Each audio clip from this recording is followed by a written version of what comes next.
Dude, I'm texting his wife. I want to make sure he's okay because, who knows? He could be in the freaking hospital and we're making fun of him. So hold on a second. You text his wife often? You guys are on texting terms? He hasn't responded all week. If something was wrong, I checked back. Since the last episode, he hasn't responded once to any of our group chats. So if something were wrong, we'd have heard about it by now. Should we just roll without him? And if he shows up in the middle, we'll just give him crap about where you been, man? He doesn't have a topic. He doesn't even have a topic. Dude, he's in. This is the. So check this out. So I just texted Mrs. Osborne to make sure he was okay, and she said, "Yeah, poor guy's feeling a little sick. We are hopping on a plane to the Philippines right now. How are you doing?" So basically, he blew us off. So I don't think he's going to make it. So we probably should cancel. I don't know. Should we just roll anyway? Just with what we got, do a short one. Let's do it. Let's do it. All right, do it live. Let's go.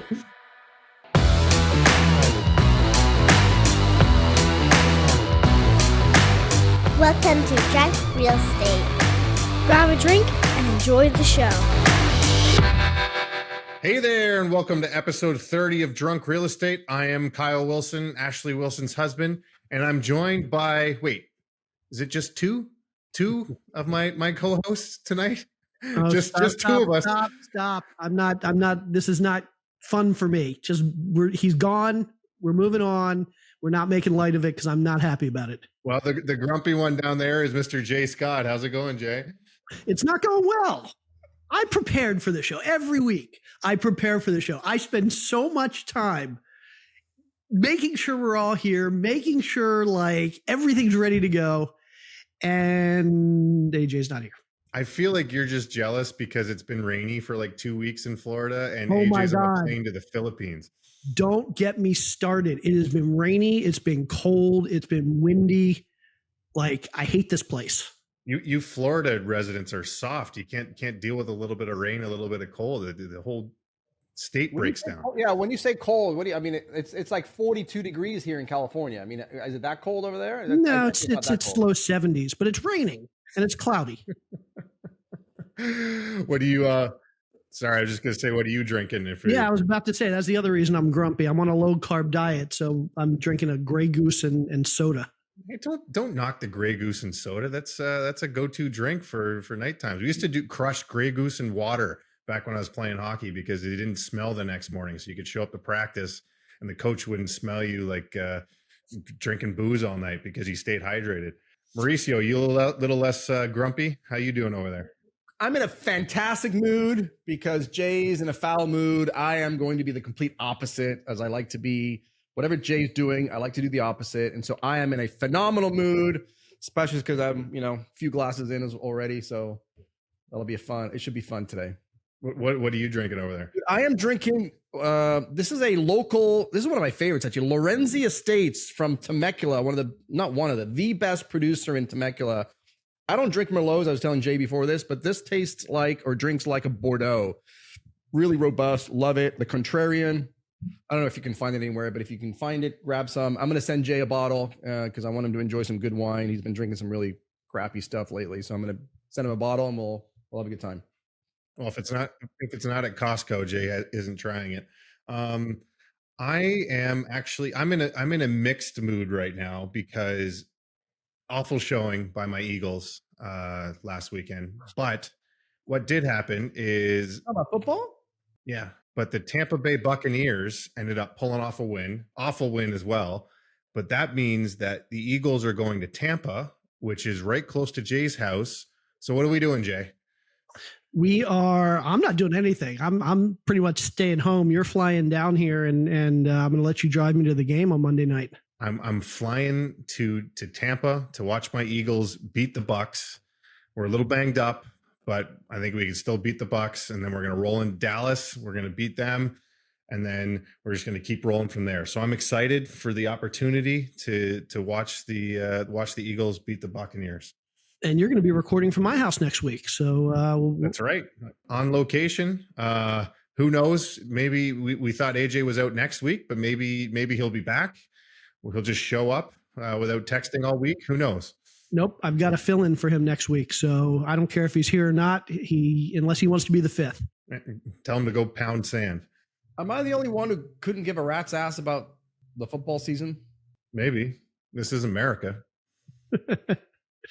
I don't care about it. Who gives a shit about the season? Anyway, sorry, Kyle. I know it's a big deal for you. So that's all there is to do in Philly is care about the Eagles and our sports teams. So it is a big deal. Thank you very much.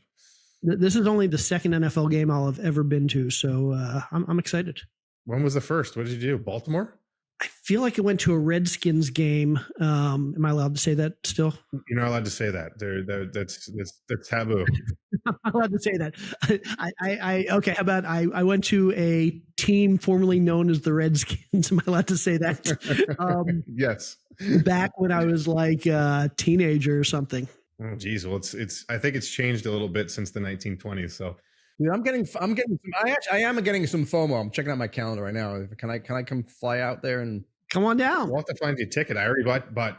Oh, you should see these tickets. The one good thing, I'm spending less on a flight out there and the ticket at the Bucks game than it would be for me to stay in Philadelphia and get a similar ticket. So I'm excited about that. Tonight. I'm going back with the old classic little Woodford Reserve. I don't know anything about scotch or whatever you're drinking, but I recognize a bottle. It's like every other week you're drinking that stuff. Well, that probably means also that you watch the Kentucky Derby, because if you watch the Kentucky Derby, every commercial break there's a commercial for it because they're like the number one sponsor of the Kentucky Derby. So is that the football playoffs? Yes, it's wild card weekend, and after wild card weekend, it's the Kentucky Derby round. So you're bang on there. All right, should we get into an episode and actually try and make something out of this? Even though AJ's not here, I know, but I'm sure we could still put together something good, right, boys? Well, let's do it. All right, well, let's talk about some data versus reality. Data, you guys do data or data? Data versus reality. So inflation ended the year below expectations. Job gains are above expectations. GDP with the fastest growth quarter since 2021. And yet it seems like all signs are pointing to a tough economy right now. Consumer sentiment is at all-time lows, even though we're showing robust data numbers. So Jay, do you think there's a disconnect right now between economic data and what's happening in reality? No. Nobody thinks that. Okay. Yes. By the way, before you get in that, when you say robust data, can you explain yourself a little bit more on that? Because I don't know what you're talking about when you say robust data. Robust is like big numbers. Yeah, I know what it means. I know what it means, but like, what can you point to some robust data, or is that what Jay's going to do? Well, just so the job numbers came in robust. They were robustly over expectations. All right. So one data point is allegedly robust. Well, and then GDP was above last quarter, and I guess the signs of inflation being under was, I don't know if that's still considered robust, but there was, you just don't like that word, robust. I just don't want to make assumptions. I'm an attorney, man. I don't like to make assumptions. Assumptions are the mother of all F-ups. That's fair. And the data is bigly and robust. And when you judge an economy, you're typically looking at a few big data points and then a whole bunch of little data points. But the big ones, Kyle hit right on them. Jobs is a big one. Unemployment is low and labor participation is reasonable. And we're seeing reasonable wage growth above inflation these days, about a point above inflation. So people are actually making money again. GDP. Hard to argue that GDP isn't super strong. We came in at 4.9% last quarter, which was ridiculous. Housing. I mean, if you look at housing development and I mean, we can talk about housing prices, but from an economic standpoint, a broad economic standpoint, housing development has been pretty brisk and robust and bigly. So housing development is good, and inflation is starting to come down, and inflation is right around that 3% mark. So not tremendously good. Can I argue that point?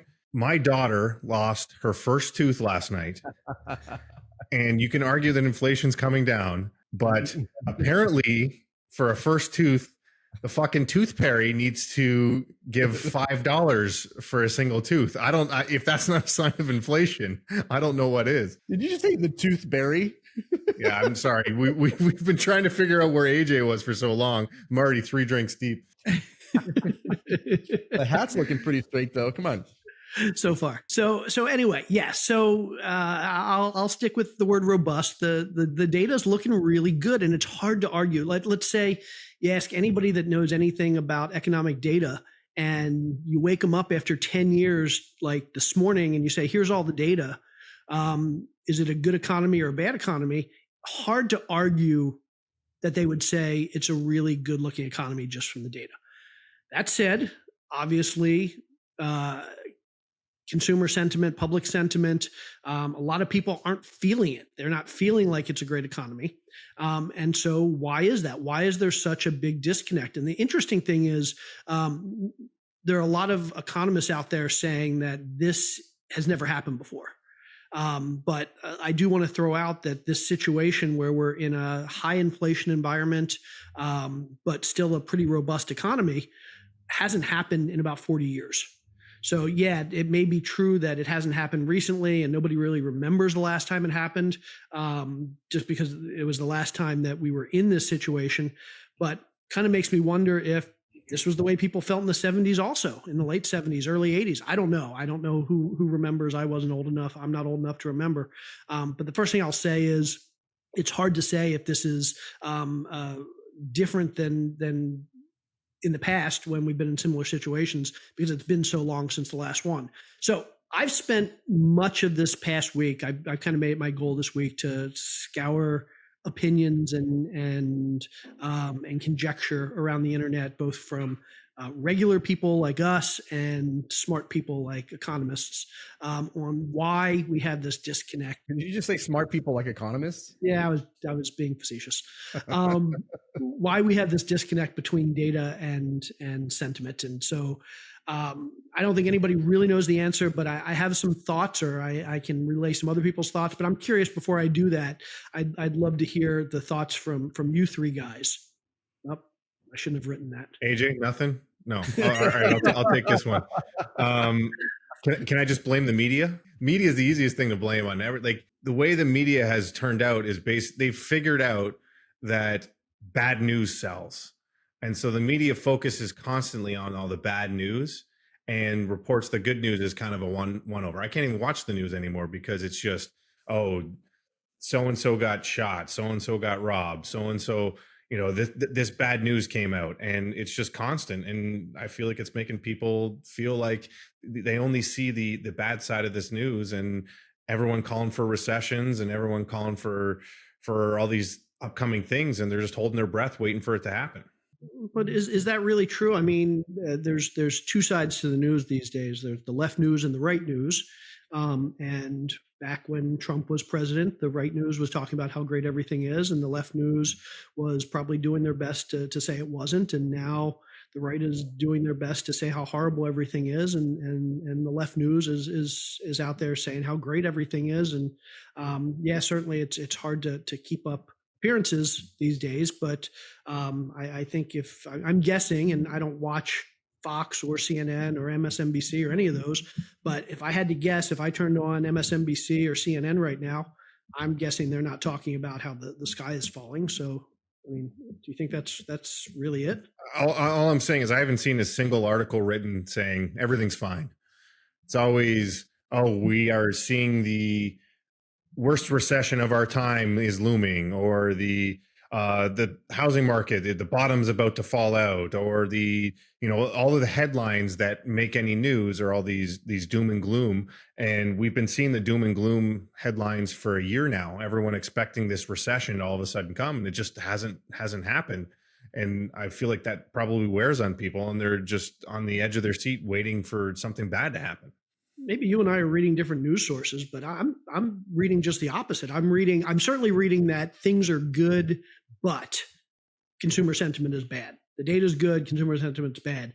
I'm reading, hey, we're achieving this soft landing. If anything, I think I'm a little bit more pessimistic than what I'm reading in the news these days. So, I mean, maybe we're reading different news sources. Mauricio, you want to be the tiebreaker here? You want to be the one that's actually correct? You want me to pick the winner? Is that what you want me to do? Yeah, please. And doing, I'm thinking of I've said it before on the pod. One of my favorite quotes. I think it's a Mark Twain quote. There's 3 types of lies in this world. There's lies, there's damn lies, and then there's statistics. Say that after a couple of drinks.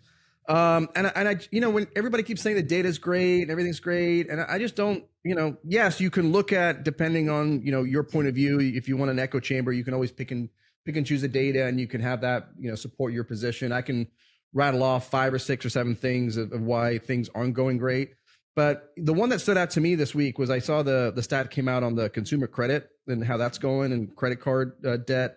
That's soaring. Like the numbers came out last week, or at least for December, and it was 4 times what was expected. Credit card is up $20 billion. Consumer credit was up $24 billion. I think the reality is people are struggling. I mean, inflation, same thing. You look at the inflation numbers. Inflation isn't whatever it is now. That's a CPI, or as some people like to say, the CPI. In the real world, when you go to the grocery store and you try to put food on the table, put rents, shelter on you, that it's taken a toll on a lot of people. And I think people are really insecure about how the economy is going. There's still a ton of signs. I would say the majority of the data points to a decreasing economy, and we're just heading in the wrong direction. Yes, you can cherry pick and you can say, look, employment for sure is like the last one data that's really sticking out. But, the markets, let me just rattle off a couple things that I wanted to rattle off, and then I'll get back to you guys. But, the curve is still inverted, right? The bond market is still saying that we're expecting growth to continue to go down. Even the jobs report, I was just looking at the jobs. If you go back a little bit on the year over year, jobs last year where we had, I think, I forget where my numbers are, but about 4.2 million jobs, 4.8 million jobs were created last year. This year, or 2023, was 2.7. So half amount of jobs that were created last year were created this year. Oil prices have you seen the oil prices lately? That's a kind of an indicator of global demand. That's down significant, even with all the cuts. They've been cutting production now. I think 2.5 billion barrels a day have been cutting, and you still have oil at around $70. Wow. People are complaining about oil prices too low now. The oil prices is an indicator of global demand, and that's going down. Bankruptcies were up 18%. The manufacturing report still the 14th consecutive negative number. And then these revisions. Can we talk about these revisions, Kyle? I know you're a big. Well, let's before we jump into that, let's go back to some of this other stuff. Like inflation, like just because inflation's coming down, it doesn't mean that like 2 years ago, something that we paid $2.50 for, it doesn't mean they're coming back down to that number. $2.50 is come and gone. We're up to $2.75, and it's just going up fast or slower than it was before. So, and wages didn't keep up with that inflation. So if you want to talk about, from a couple of years ago, people are still worse off than they were a couple of years ago. And that's not changing. It's just not getting worse as quickly, I guess is the way to say it. Like and we've talked about it many times before. Savings are an all-time low. Credit cards are an all-time high. So people are putting stuff on credit cards. So that's they went from this place where they had all this money in the bank and they were feeling great about themselves to all of a sudden now we're having to put things on credit cards, and kind of the recency bias of, how good things were before. Now things are so bad because in comparison, they are bad to when we had all this money in the bank account, and they can't buy and sell a house. Like people always want to be able to, even if they don't actually pull the trigger and buy and sell a house, they love sitting on Zillow and thinking, I can afford this house, I can do this house, and they know they can't. So I feel like the sentiment around it, people just feel like they're stuck and there's nothing they can do. Their wages aren't keeping up with what inflation was, and there's nothing really to be happy about. That's an outstanding point, because even if you look at your number one expense, if you're a renter, right? And rents were going up 10, 15, 20%. They may have flattened, but that doesn't mean that your expenses are still 20% more or 25% more than they were 2 or 3 years ago. So that's a great point. And that, even if that thing comes down to zero, inflation is zero, you're still paying way more for grocery bills, for your rents, for your car payment, your insurance payment. I wanted to talk about insurance. You guys, personal insurance. I just got my insurance renewal for my personal insurance, and went up 17% from last year. And I mean, that's my point though. Like everybody talks about this 3.7% number, but you were making fun of me, Jay, about the gas price. I mean, how are gas prices doing? How is rent doing? How is your insurance premium doing? How are all these expenses doing? They're going through the roof. And the only thing that's really, in terms of wages, I know I saw the wages, I think we're up like 4%. So theoretically, there's a real wage growth. But if the real inflation number, again, the 3 points, not that I'm actually saying 3.7, that's the unemployment rate, the whatever we are now in the official 3.1, that's just an index. That just means the index has gone up 3.1%. It doesn't mean that that's what the actual real stuff and services are in the real economy. When you have to go get a haircut, is that haircut up only 3%? From last year? Is that yeah, in theory, that's what that number means. In theory, but that's not true though. The way they calculate those numbers and adjust and say, hey, look, Jay, look at you, Jay, you were drinking wine last week and now you're drinking a freaking vodka, cranberry or whatever you're drinking. I mean, they make all these assumptions and they mess around with the numbers. That's a bad example. He's drinking Grey Goose. So all of that makes sense, but then there's data on the other side. 4.9% GDP. I mean, how do you argue that people aren't spending ridiculous amounts of money? We talked about this on the episode last one or two ago, that the holiday spending was up 3%. So people are still spending money. If you go back just a couple months, August, Quinnipiac University, and it's so funny, I realized. Wait, say that again? Quinnipiac University. I was just about to say, I've read this name 1,000 times over the years because they do a lot of polls and both political and economic polls. I played against them in college hockey. You played against them. I don't think I've ever said the name of it. And when I was reading it today and I was thinking, I'm going to have to quote this stat that I should figure out how to pronounce this because it's always just been the Q University. You were close. You just put the wrong emphasis on the syllable. How do you say it? Quinnipiac. Quinnipiac. Okay, thank you. Hey, look, here's a good rule of thumb. I teach this to my kids. Anytime you hear somebody pronounce a word wrong, it means they're the type of people that read. Because the reason you pronounce words wrong is because you've read the word, but you haven't necessarily. Good save. Good save there. So it means people are curious and they read. So there you go. But anyway, Quinnipiac University back in August did a poll.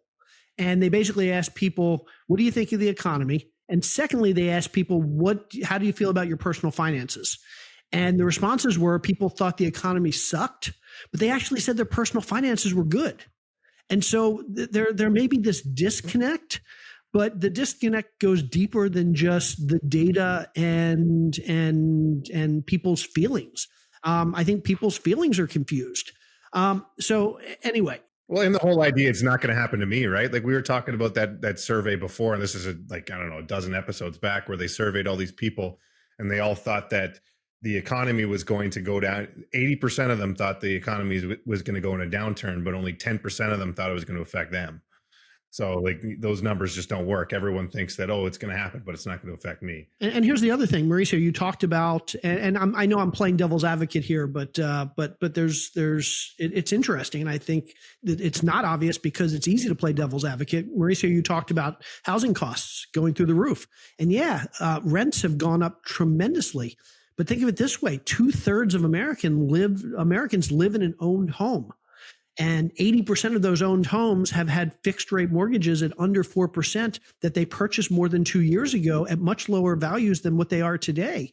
So 2/3 of Americans probably aren't really complaining about their housing costs. I'm not saying that the other third don't matter, but the other third don't account for the 80% of people who are saying that the economy sucks and it's affecting them. But I hear you that, but don't forget that your mortgage payment is just one. It's the main one, obviously, but it's not the only expense you have in owning a home, right? So we were just talking about insurance. I mean, just your home insurance has been going up through the roof. Every time something breaks at your home and you got to bring somebody else, labor's gone up, everything's gone up. So even if you have no mortgage, that doesn't mean you have zero ownership costs, and that ownership cost continues to go up. And if you're on a pretty tight budget and your ownership costs, those expenses go up 10%. It affects people. I feel like everyone's just living in fear right now of fear of something bad happening, and then fear of missing out, I guess, is the other thing too. Cause like, just look at the stock market. Like the stock market back in the end of October got down to like 4,100 for the S&P 500. And then all they were just waiting for is just a little bit of good news. And the Fed comes out and implies that they're done cutting, or they're done raising rates. And then all of a sudden it jumps up to 4,800 over the next 2 months. Based on what? Just based off of Jerome Powell's speech? Like there's, we've had like the same kind of job numbers, the same inflation, the same data for everything coming out, but it's just one piece of data. All of a sudden, everyone panics and fear of missing out runs all the way up. And then the same thing happened earlier this year with it crashed 10% because everyone panicked at one data point. I feel like we're just in this teeter-totter that everyone's just so on edge on fear of what's happening that they just overcorrect every time. So I forgot earlier when Kyle, you were talking about the media. I expected that to come up, and I actually found this graph. And for anybody that's listening and not watching, basically this is a graph of consumer sentiment from I believe this is University of Michigan. And there's the consumer sentiment line, but there's another line on this graph that I think is really interesting. And that line is it's basically an indication of the percentage of favorable news versus unfavorable news that Americans are hearing about business conditions. And so not necessarily the economy, but I would say it's similar. And what we're seeing is that from this graph that Americans are seeing considerably more favorable news than unfavorable news as a percentage than they were for the past several years, basically going back to 2019. So again, I'm not saying that the media isn't, obviously the media is biased, and regardless of what media you watch, it's biased. But I did think that this was an interesting chart, and I see Kyle, you're looking at it intently. Well, so is this saying that the sentiment is low when the news is favorable? It's saying that the news is, from people's perspective, the news is becoming more favorable, and yet consumer sentiment consumer sentiment's up since the beginning of 2022, but it's still highly negative. But people's view of the news being favorable is going up much faster. Okay, but when you say that, if you look at this graph, though, there's a distinct are unfavorable news up until most recently. Like we've seen a news cycle since 2022 of being very unfavorable. Looking at this graph, not arguing, and yeah. So it maybe. So then, do we say that in a year from now, people are going to have a much better outlook on the economy and their personal financial situation? Maybe. So anyway, I was listening to an economist, and he was like, I've been doing this for 30 years. And he's like, I've never gotten more things wrong in my predictions than over the last year and a half. And it's just one of those, we're going through a time where it's just so hard to predict where it's going. How can, if no one can predict, if you're hearing contradictory news one day to the next of where things are going to go, like how can, as just a layman sitting on the sidelines thinking about where I'm going to put my 401k money, like how can you feel good about what's going on? Yeah, and that's a great point, because that's one of the things that I think I've been harping on it for a while now. But like, let's just take the pivot, right? The Fed pivot, that basically happened about a month ago. That they're trying to walk back. Yeah, I know. I mean, that's not they're walking back, but they clearly pivoted in terms of language and even the projections. I'm not saying that rates are going to come down, but there's definitely a change in position. Everybody's assuming. Let's just assume that rates come down, right? Everybody's assuming that the reason they're pivoting, the reason they're starting to think maybe we'll start reducing next year is because everything's great. Hey, we've kind of conquered inflation. We've really succeeded in what we're doing. We think we're doing great, so it's time to reduce the thing. There's an alternate explanation as well, which is like, holy crap, the thing's about to fall apart. We've got, they're in constant communication with the banks, right? That's their feedback. They could be seeing data that leads them to believe that things aren't going so well. So let's start changing our position and let's start gearing up for a cut. Either one of those is a plausible explanation. I would actually argue that the latter is a more plausible explanation than the former, meaning there's a good chance that the Fed is already seeing data, already seeing inclinations of things. The bond market is certainly saying things are not going in the right direction. We should be expecting, negative growth moving forward. that's just as good of an explanation. Yet everybody hops on the, oh, interest rates are lower, which means it's good, versus interest rates being lower may be bad. And again, it's a prediction. We don't know for sure, but everybody seems to be jumping on one end of the spectrum. And for me, that's just, again, like if everybody's on one side of the spectrum, there's always a good chance to look at a good opportunity to look at the other side. It just baffles me that everyone just assumes that this is what lower interest rate means, when the other explanation is things aren't going well. The Fed is starting to see that. They're talking to the banks. We talked last week about the bank term lending facility expiring in March. The banks are probably freaking out and saying, hey, look, this lifeline is going to be, if this thing gets lifted, we're going to be in trouble. There's just as good an explanation and probability that the Fed is pivoting because they see troubled waters in the future, but everybody just jumps on the assumption that, hey, rates are going down, means soft landing, means everything's great, means asset prices are going to go up, let's go buy, when it could just be the opposite. Yeah. I mean, I have a take on what is going on, or one of the things that's going on that we haven't touched on. But before I get to that, I do want to talk about this because I thought this was interesting. It was the one thing I read that really, or listened to, that really, I thought, that resonates with me as what could be going on that I hadn't thought about. The Atlantic magazine, there's an economist that works for the Atlantic that did a poll through the Atlantic magazine a few months back, where basically his goal was to figure out exactly what we're talking about. What's the disconnect here? And so he did a poll that basically asked the types of questions that would get at what the disconnect was specifically, more than just the general economy. And so what he found, and I thought this was really interesting, was the plurality, not the majority, not the most, but something like 32% or something, if I'm getting that number right, more than any other reason. People said that the thing that they were perceiving as most negative or hurting them the most was food prices. And I thought that was really interesting because, and I've had this discussion with my wife a number of times over the last couple months. We eat out probably more than we should. We go out with friends a bunch. We buy wine, and then we obviously shop like everybody else does. So obviously the prices of wine have gone up significantly at Costco. Hey, we don't just drink. We go to Total Wine. Sometimes I order online. Don't get me started on prices of wine. I was texting Jay when I went to buy my birthday bottle of wine. It's obscene, the prices of wine or how they gotten there. If people are unhappy, if anybody listening to this is unhappy with the wine I'm drinking, please feel free to send me whatever you think I should be drinking. I'm happy to give you my address. Please send him some decent wine. Please send him some drinkable stuff. So we're very fortunate that for the last 20 years of my life, 25 years of my life, I've been able to go to a restaurant and not really look at prices and not think about the bill and not have to worry about that. But over the last couple months, it's been really hard to go eat out at a decent restaurant and not notice how expensive it's gotten. And it's crazy. And I don't do the food shopping, so I haven't noticed it.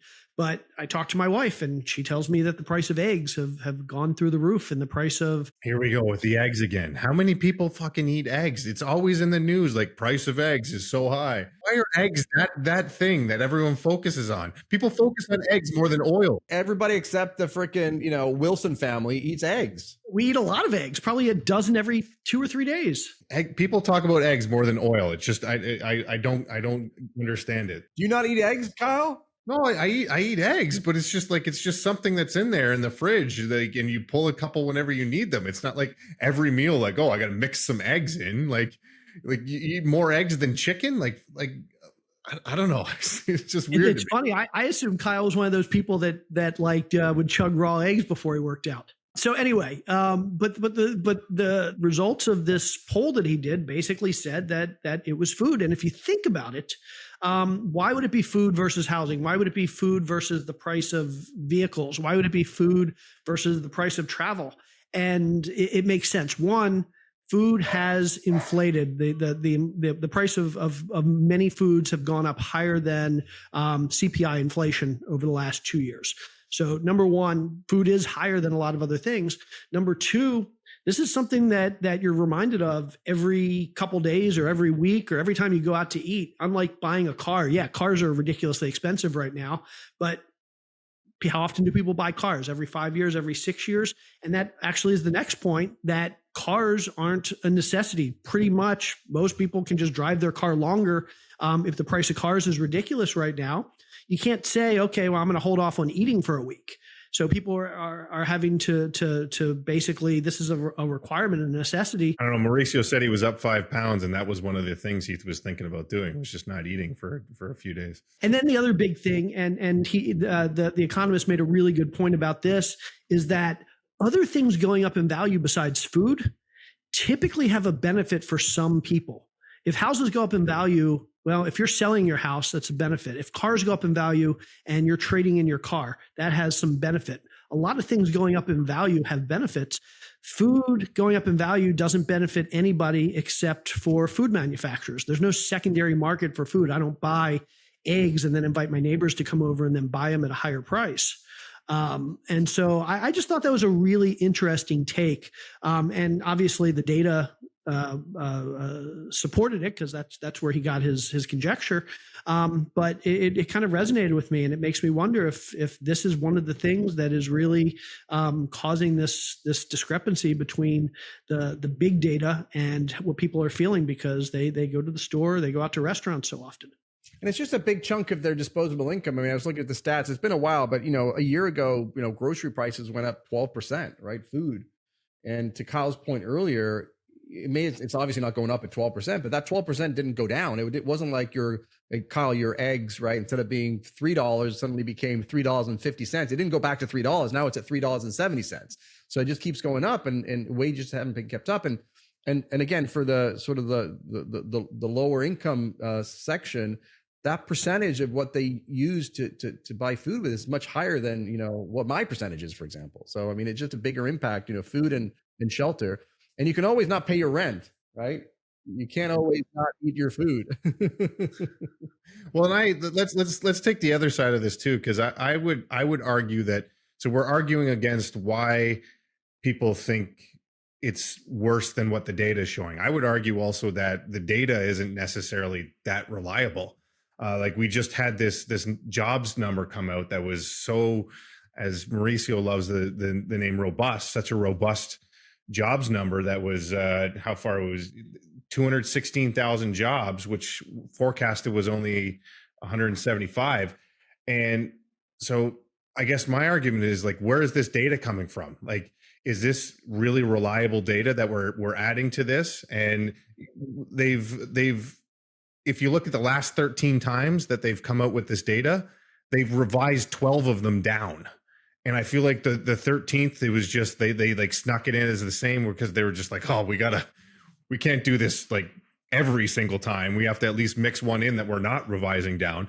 And they'll probably 6 months from now, when they do their yearly recap, because they do it, they put out the numbers, then they adjust them a month later, then they adjust them yearly as well. They'll probably adjust that one down too. So, like, can we really trust the data that's coming out? No, I mean, you're going to throw up a stat I can see, but like, not only are they being revised down, I think to your point, like, I don't know, the last 12, 13 times, they're being revised down significantly. I mean, they just revised it down 70,000 jobs, and that's about 30% right? And so if you just, and I'm not saying this is going to happen, but if you just extrapolate and say, look, we have 216,000 jobs. If you just whack off 30% from that, because that's what it's going to be revised. Remember, they revised it twice. So by the time the second revision comes in, if that's down the same percentage they revised the last one, we're below expectations. The expectation was 175. If you knock off 25, 30% off the 216, you're below 175. Well, in August, it was 150 and they revised it down to 105. Like, if 105 came out in October, when it actually happened, everyone would be like, oh my God, the sky's falling. Jobs are falling off a cliff. Like, it's just, we're sneaking it in after. So it's like, it's not as big a deal. And why is it always being revised down? Like, if we were in an expanding economy, right? If things were going great, if everything was so rosy as some people were trying to say, then wouldn't you be, why can't we revise it up? Why can't we suddenly go from 150,000? Oh, you know what? We screwed up. It's actually 175. We're always revising down, and we're not just revising small amounts. It's just huge. So just another data point, and I'm not saying this trumps anything that you guys are talking about.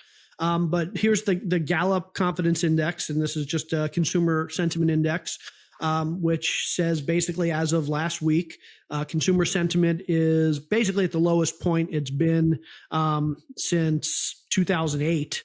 With the exception of maybe a couple months last year. I mean, it's been bouncing along the bottom for, it looks like about 12 months. But you go down a little bit further in this graph, or to the next graph. And the question is, thinking about the job situation in America today, would you say that now is a good time or a bad time to find a quality job? So that was the poll question. And it turns out that 57% of people, which is a number almost as high as the highest high since the last 25 years, is saying now is a good time to find a quality job. At this point, it's our own fault. Like, fool me once, shame on me. Fool me 12 times out of the last 13, like, shame on you. Like, at this point, like, it's our own fault for falling for it. Like, we all of a sudden the jobs data comes out and the bond market spikes. Like, we know this isn't real data. This is fake data. But what I showed is a poll. And the poll is saying that Americans are saying that now's a good time to find a good job. Just looking at your graph, I mean, it dropped from like 75% down to 57% in the last year and a half. Yeah, it dropped from basically a 25-year high to now almost a 25-year high. Yeah. So I think this will be fun. Okay, so you guys, I have a question for you. I want the audience also to participate here. So we were expecting 175,000 jobs, and we got 216. By the time we revise this twice, are we going to be above 175, which was expected, or below? If you're drop that in the comments. What I want to do as the ambulance goes by, what I want to do is I want to play this clip 3 months from now and then figure out what the actual number was 3 months from today. So, not only that, can we just dive into where those 216 came from? That too, but before you go into that, I want each of you to tell me, is it going to be, the over under is 175? Is the new number, the final number, going to be above what was expected, the 175, or below? Kyle? Oh, below, 100%. Below. Oh, sure, I shouldn't say 100%. What's 12 divided by 13? Jay? I think it'll be pretty close. I mean, if you look at the average revision down over the last year, we're somewhere around 40,000 jobs per month. And so, yeah, but what about from a percentage standpoint? What's the down percentage standpoint? That's a good point. I don't know. So yeah, I think it's going to be below. And so if it was below, just imagine what the headline news would be today, or not today, but when it came out, it would just be like, oh my God, we missed expectations. The recession is here. Like, the narrative would be completely different. But anyway, if you guys are listening, I'd love to hear your comments about it, because then I want to go back and we'll reference it in, sometime in March or April when they do the second. Is it every 2 months they revise, I think? Something like that. All right, so let's go dig into where these so-called jobs are coming from. Let's dig into this jobs report. So first of all, we added so many jobs, a quarter of those were government. Like, the government doesn't give a shit. I never gave my reason for why I think there's a discrepancy. I don't care about what the reason is. I just want to know what was it over and under? You said it was close. No, I'm just talking about going back to the big discussion. So why there's this big discrepancy between economic data and how people are feeling. And I have a completely different theory that I haven't read anywhere. But if you want to go into jobs data, let's go into jobs data. Yeah, before I was rudely interrupted there. We had this robust jobs data. 25% of those jobs were government. The government doesn't care what's going on with the economy. They're just going to hire the people that they need. Like, it's not like, oh, all of a sudden the inflation went up 7%, so we're going to cut back on hiring. No, the government's just going to hire that. And if you actually dive into the data, and you don't have to look too hard, because they put bullet points for you on this jobs report, and you can actually read the bullet points, and they just don't really focus on them, but it spells it out. And if you read into it, 667,000 Americans dropped out of the labor force. They're just gone. They're no longer working. So labor force participation rate all of a sudden plummeted.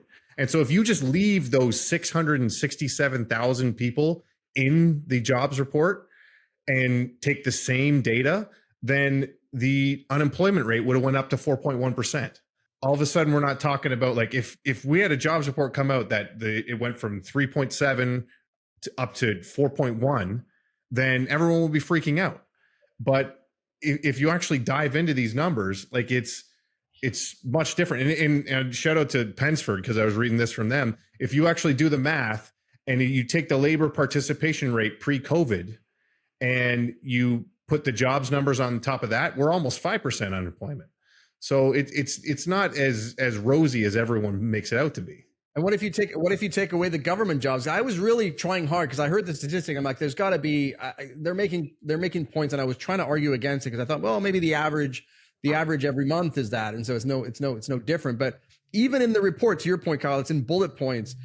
The amount of jobs that came from the government in 2022 was an average of 23,000 a month from government, and this year it more than doubled to 56,000. So the average number of jobs created by the government in 2023 was 56,000 jobs, and in 2022 is 23,000. So a big percentage of that. What do you think happens when you pass $1 trillion infrastructure bill? Well, and inflation's the hidden tax, right? Well, no, it's like also before that, you can also just borrow it. You can borrow money at freaking 2% and just hire workers. So I just did a quick Google search because I was curious, and I'm surprised I've never looked at this before, but I hadn't. I was curious why we're seeing more down revisions than up revisions. Yes, tell me, Jay, because I'm really interested in that. How come we're not seeing upward revisions, or why are we suddenly all? I mean, this is new, right? Can I guess? I guess it's because the data sucks. No, it's because the data is lagging. And supposedly the way the BLS does this is they publish a first estimate based on the responses they get to the poll they put out there. And then in many cases, they get additional responses after they publish that first estimate or after they stop tabulating that first estimate. So they're basically late responders. And so the final estimate takes into account the late responders. The reason you would see downward revisions is because the late responders are showing less growth, more unemployment than the early responders. The reason you would see an upward revision is because late responders are showing more growth, more employment growth than the initial responders. And so the reason we're seeing downward, and it didn't say this, but this is my interpretation, the reason we keep seeing downward revisions is because late responders are showing less growth than early responders, meaning that there is a negative trend. As time goes on, people are getting fewer jobs. And so later— Did you find this article on the BLS homepage written by their local head? Literally, yes. Look, this is very convenient, because if the numbers were reversed, if the numbers showed, that people coming in would result in an increase in employment, they would come up with some, deflator or inflator, some adjustment, right? Every other statistic we have seasonally adjusted, the inflation numbers, we have some assumption on the deflator, on the trade deficit. They always have these numbers to account for that. But because on this particular statistic, they don't want to, because that'll just result in a lower number, they conveniently decide to leave it out. That is not true. Every major piece of economic data has a first estimate. I mean, we do that with GDP. We do that with jobs. We have first estimates, and then we have more revised and accurate numbers. And so let's talk about the GDP number. So do we usually see a GDP number that comes out and then months later it goes up, or does it always get revised down? I don't know the answer to that question, but I assume based on the inflection in your voice, you think it's always one direction. Of course it is. And that's what I'm saying. It's like again, it's statistics, and it's not that the statistics lie. It's the interpretation of the statistics. No. Here, I got a question for you guys. Can you think of a business or even a business practice that has remained the same since 1942? Our school system. The BLS household survey. They've been collecting data on jobs numbers through survey the exact same way since 1942. They call people up and they say, hey, you got a job? And they have 11 questions, but basically if the person says yes, that's the end of it. The other 10 questions are, sorry, do you work in a farm? Don't you have a job? All these different things. But this is how they do. They survey 60,000 households. They just call up 60,000 households, and then they take that data and they decide, okay, this is what the number is. They extrapolate from the 60,000 households. And not only that, then they adjust it. There's seasonal adjustments. Then there's birth-death adjustments. So they have these birth-death adjustments where they decide, okay, we think this many businesses were created and this many businesses have died. And it's just a guess. And they adjust the numbers based off of this. It is, if you want to talk about data, the same collection process as from 1942 is still happening right now. And they are adjusting this data based off of, I'm going to call it gut feelings.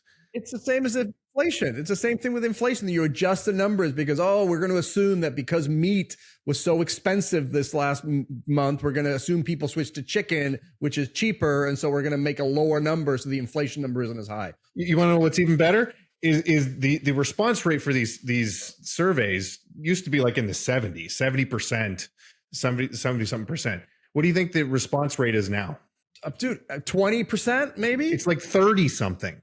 When was the last time you got a call from the BLS to find out your situation? I don't know anybody who receives a call from the BLS. Can you drop in the comments if anybody has ever called you? And please, we'll bring you on the show probably. Like if the BLS has actually talked to you, either survey, because there's two surveys. There's a household survey and then there's the establishment survey. So the household survey asks you, do you have a job? And then the establishment survey surveys actual business owners and say, how many people have you hired? Are you hiring? Like all those numbers. I don't know a single person who has received phone calls on these or who are on either one of these surveys. And how many people are, I just thought of this is probably nonsensical, but I'm going to say it anyway. How many people are actually concerned about telling the truth because they think maybe that their unemployment benefits will be screwed if they give a particular answer versus a different answer? Hey, are you looking for a job? Yeah, no, I'm looking. Oh, I'm looking. Well, can you look at the definition of employed too? The definition of employed is someone with a job, in general, anyone who reports working for pay, even just an hour. So if you work an hour in a week, they consider you employed. And right now with the gig economy. Oh, Jay, you're employed, my friend. Jay, you're employed. And with the gig economy, you can go on Upwork and you can, work for 1 hour and all of a sudden you're employed and our economy is great. We're at 3.8%. Can I fact check Mauricio here? And this is the hallmark of a really highbrow podcast where you have editors that are doing real time fact checking. Instead, I'm the one doing the Googling and the real time fact. Are you fact checking from 10 minutes ago when Mauricio called you out about always going up versus always going down? Is that what's happening right now? I am. All right, let's rewind. I've been waiting 10 minutes to chime in. Wait, what are you? I want to know about your fact checking before I can counter fact check you. Then we'll wait 10 minutes for Mauricio's counter fact check while he looks it up. Revisions on GDP. Yeah. Okay. For the last 3 quarters, Q3 was revised down from 5.1 to 4.9. Q2 was not revised. It started at 2.1, stayed at 2.1. Q1 was revised up from 1.3 to 2.0, a huge revision up. So, well, but GDP also is quarterly, right? And it lags a little bit more. These jobs numbers, they got to churn them out. And I feel like these guys, they just have this shitty data from household surveys, and they're doing the best that they can. You can't even get mad at them. They're just like, we got this 60,000, only 30% response rate.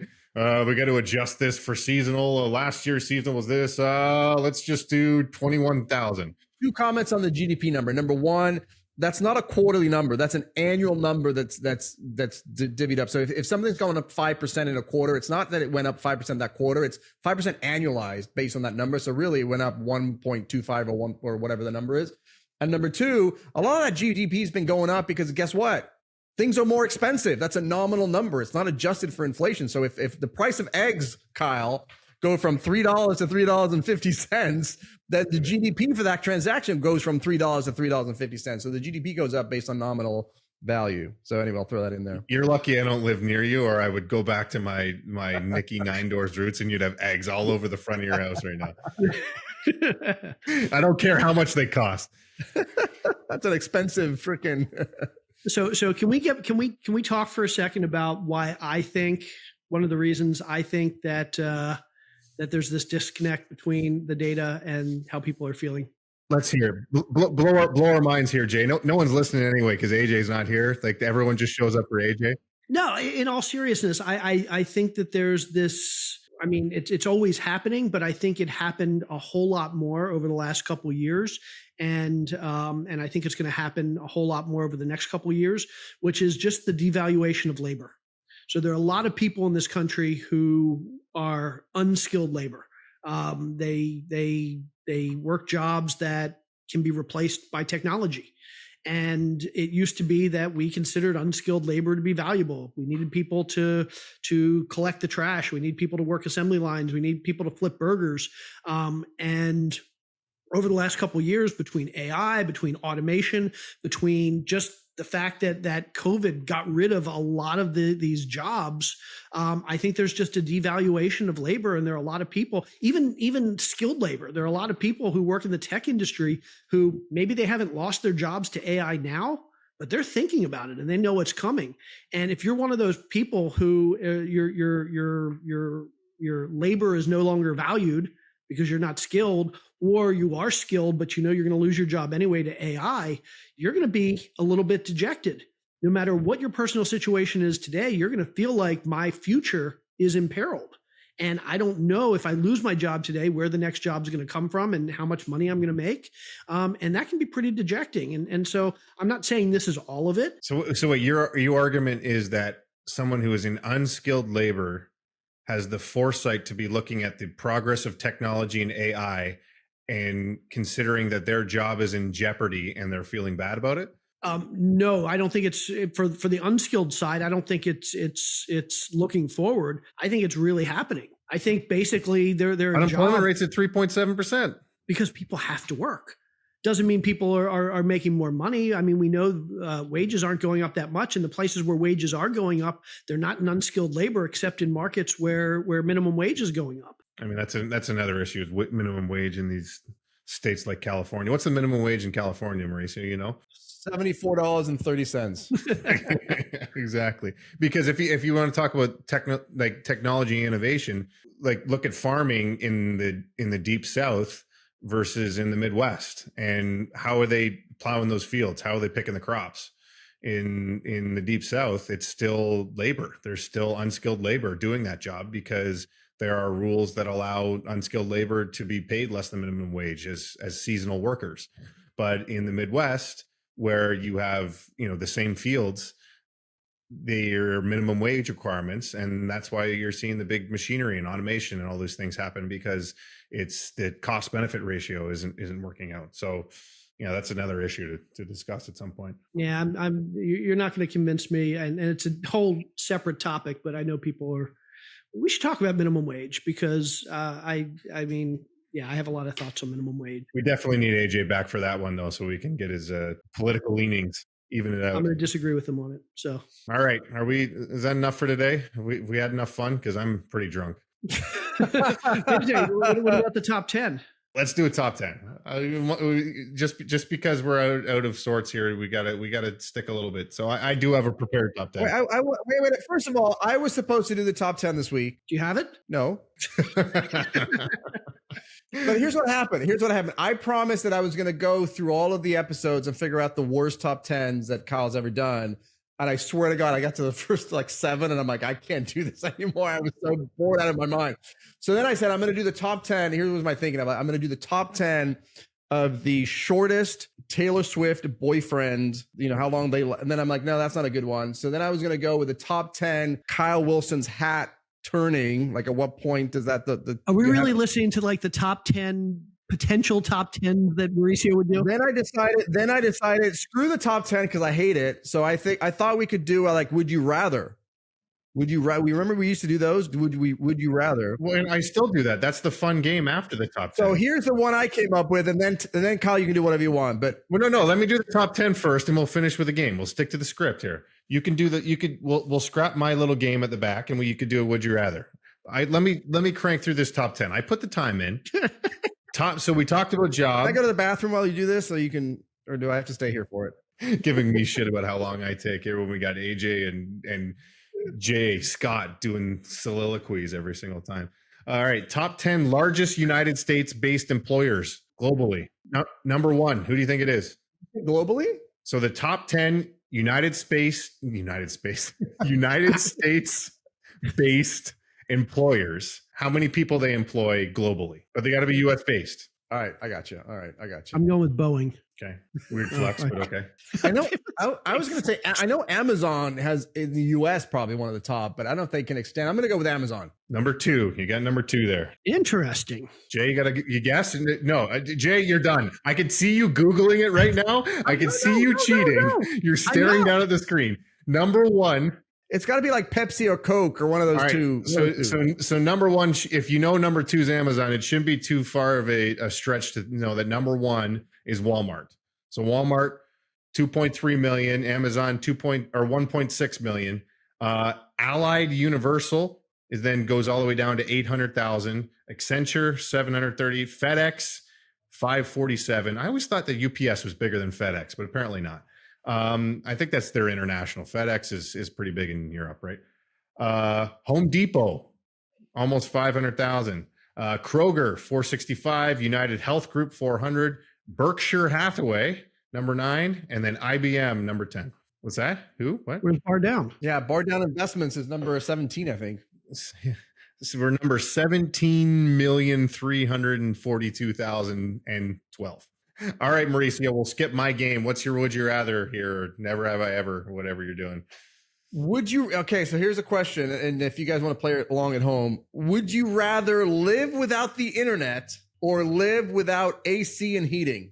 AC and heating, I would just move. It's tough for you. You live in freaking a tough environment. So would you rather live without internet or without heat for you? Because it's snowing right now, right?